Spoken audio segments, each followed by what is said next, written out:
Well, if you pick up any mainstream media newspaper this morning, you're likely to read the same version of the exact same headline. Ukraine's military offensive is officially underway. They've made some progress. It's a damn struggle, but the West is counting on its success. Some variation of that headline. Here's a piece of propaganda from the BBC this morning. I want you to notice the picture here in this propaganda piece. Here is the headline from the BBC. Ukraine offensive. What will it take for military push to succeed? As Ukrainian soldiers are in a village they say they've retaken. Of course, we now know that that's not the case, but what they do is they take these pictures, publish them on social media, and then they leave these villages or are pushed out.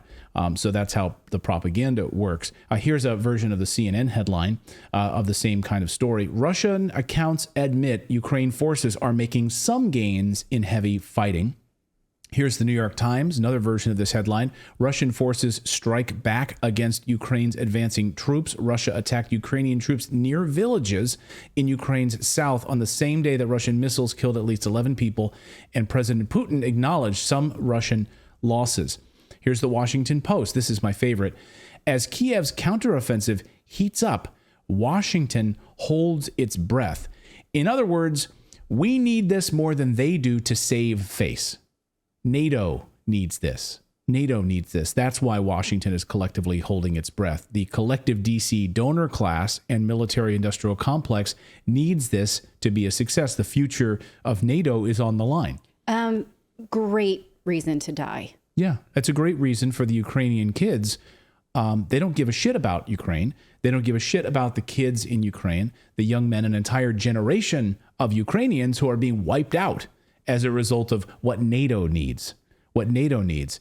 We use Ukraine to fight Russia over there, so we don't have to fight them here, as Adam Schiff reminds us. The United States aids Ukraine and her people so that we can fight Russia over there and we don't have to fight Russia here. Exactly. You don't need to look more deeply. That's the same bullshit that they use for. Sorry, I said bullshit, but I mean it.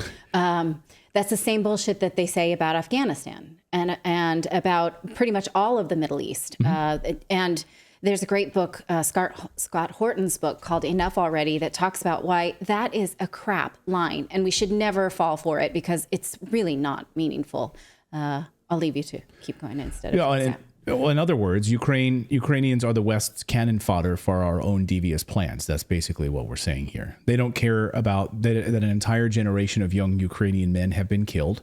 They're holding their breath because this is an acknowledgement that the emperor has no clothes. Am I right here? I mean, that's what this is. That NATO is a failed antique of a bygone era, a relic of post-World War II, a total failure. After $200 billion sent to Ukraine, the best weapons NATO has to offer, training and support from 31 NATO member countries, it has failed. And Russia has beat 31 countries in Ukraine, 31 NATO countries. And Russia hasn't even launched a massive response with the hundreds of thousands of forces ready to go. As Scott Ritter pointed out on our show, literally standing there swatting at flies with one hand tied behind its back right now. The reason Washington is holding its breath, as the Washington Post puts it, is because of what this reveals about the lie we've been sold. They don't want you to see that the truth is that all of the money we've sent to Ukraine and where it's going, we don't know where it's gone. We can't track it. A new DOD report just came out that shows that, here's called the Inspector General's report from the Department of Defense, evaluation of accountability controls for defense items transferred via air to Ukraine within the U.S. European Command Area of Responsibility. The report is stunning. I encourage you all to read it like I did. It shows that the Pentagon failed to track 3 out of 5 of its largest shipments to Ukraine. Yeah, we're just simply sorry that we don't know where all of that money went and all of those weapons went. We don't know. Whoops. I mean, they talk a big game about supporting Ukraine with money and aid, right? But what we're giving them is basically the equivalent of what you put on your porch for a donation pickup, right? It's not the things that you actually live your life with. It's just the extra, and it's not even being sent with any kind of real organization. So it says in this report, a lot of these weapons are unmarked.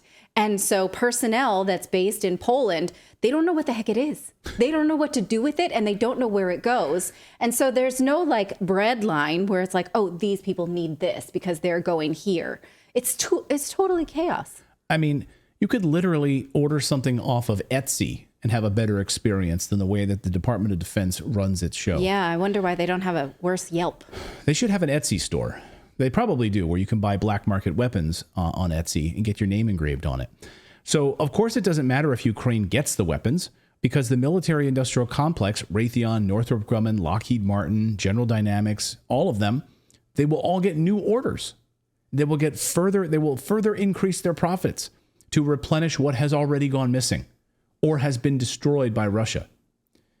CNBC reports, business is very good. Unfortunately, arms fair spotlights a bonanza year ahead for weapons companies. Oh, yeah, it's a good year for weapons companies. Unfortunately. So unfortunate. They really mean it when they say that. Yeah, it's unfortunate that we're up 25% profits. It's unfortunate, but we'll take it. For you. Here's how the Wall Street Journal reports it.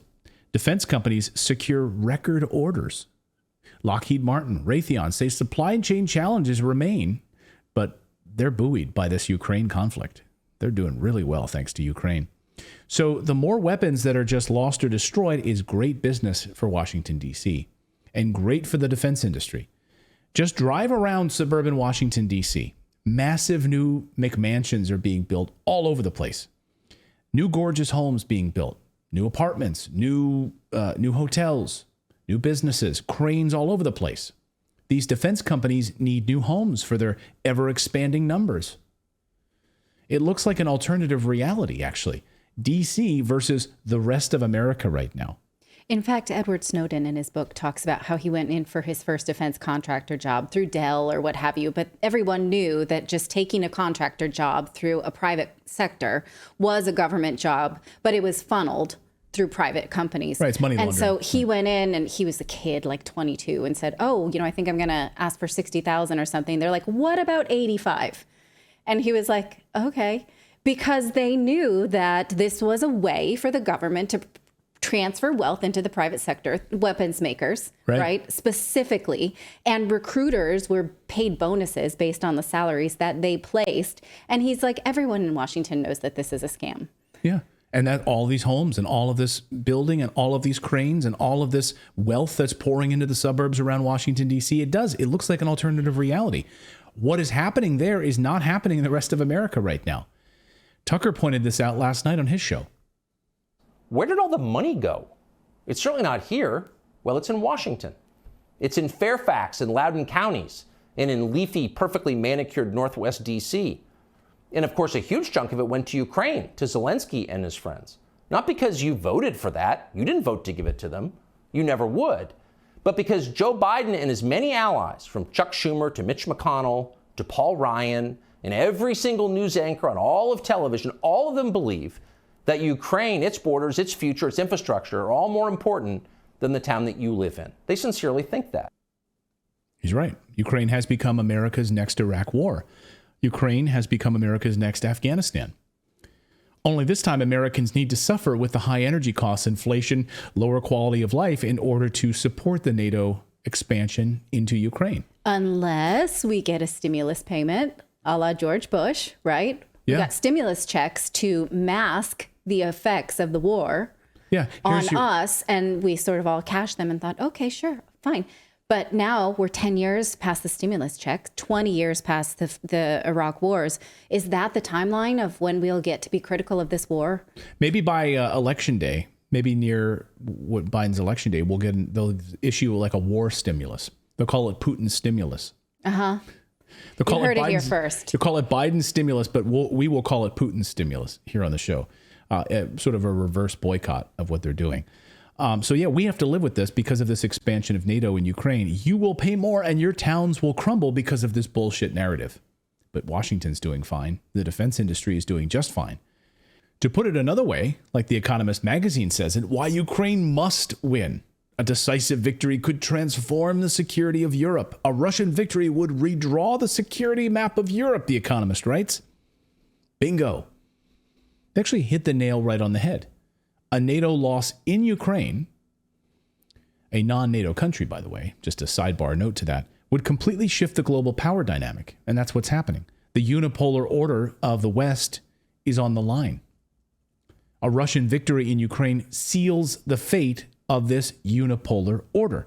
Yesterday, the head of NATO was at the White House to figure out how to get out of this mess, and we got our clearest path forward from the head of NATO, Jens Stoltenberg. We need to send more money to Ukraine. We need to send more weapons. We need to make sure that other countries go beyond the 2% GDP that they would spend on military and make sure that that money is being devoted to defense beyond 2% of GDP. That should be the bare minimum, he says. We need to send more money to Ukraine because otherwise Russia would win, and that means China will win. He just admitted it. He's letting us know what the next stage in all of this is. Watch. And the support that we are providing together to Ukraine is now making a difference on the battlefield as we speak. Because the offensive is launched and the Ukrainians are making progress, making advances. It's still early days, but what we do know is that the more land the Ukrainians are able to liberate, the stronger hand they will have at the negotiating table. And also the more likely it will be that President Putin at some stage will understand that he will never win this war of aggression on the battlefield. Then I think we also have to realize that Russia's brutal invasion of Ukraine was not only an attack on Ukraine, but also on our core values and on free people everywhere. And therefore, President Putin must not win this war because that will not only be a tragedy for the Ukrainians, but also make the world more dangerous. It will send a message to authoritarian leaders all over the world, also in China, that when they use military force, they get what they want. And we will then become more vulnerable. So it's our security interest to support Ukraine. And that's exactly what we'll do when we meet all the NATO leaders at the summit in Vilnius next month, where we agree to sustain and step up our support to Ukraine, further strengthen our deterrence and defense, including by a new commitment to invest more in defense. And I expect allies to agree that 2% of GDP for defense has to be a minimum of what allies have to invest in our shared security. Yeah. So Russia needs to lose because otherwise China will rule the world. Go ahead, David. Well, I was just going to say, isn't that funny? Like when he was describing the way China and Russia think, that he was just basically describing the United States. Like, it's okay for us, you know? Right. But no, he says it's about defending our core values. Yeah. Who's going to teach America that they can't use military force to get what they want? Right. Exactly. When's that going to happen? So he's literally talking about democracy and core values and freedom, and he won't. Yeah, I don't know. It's unbelievable. But China will rule the world. So it's our emboldening effort against China and Russia, and the failure of the West. You'll send billions more to Ukraine. You will suffer because Russia needs to lose because of China. So, sorry, we need to. That's exactly what he's saying here. Russia needs to lose because of China. Mm-hmm. This is the reality. This is why Washington is, quote, holding its breath, according to the Washington Post. Thank you so much for watching this segment here at Redacted. We are live every day at 4 p.m. Eastern time, trying to share the stories that the mainstream media will not cover. You should also come over and join our community of Redacted Rebels over at redacted.inc. That's our private locals community where we can share exclusive content that we simply cannot share here on YouTube. Come over and join the rebellion together right now by going to redacted.inc. We'll see you next time.